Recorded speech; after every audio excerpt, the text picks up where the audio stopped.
हबीब सल्लल्लाहु अलैहि या रसूल अल्लाह सल्लम अलैका या हबीब अल्लाह। जे दुरूद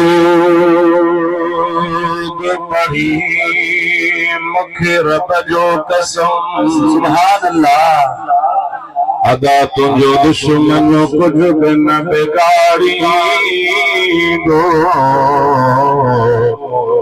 महबूब जे पाक दुरूद करे रब हर मुश्किल आकारी दो। तुझे चेहरे में अदा देनी मत दो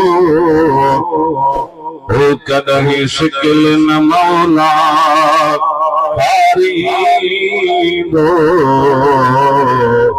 तुझो मीरा लग लाल दुरूद करे रब बाज संबेड़ी तारी दो।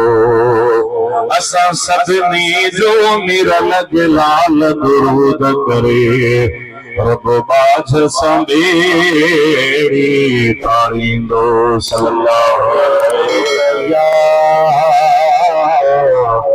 या रसूल अल्लाह वसल्लम अलैका या हबीब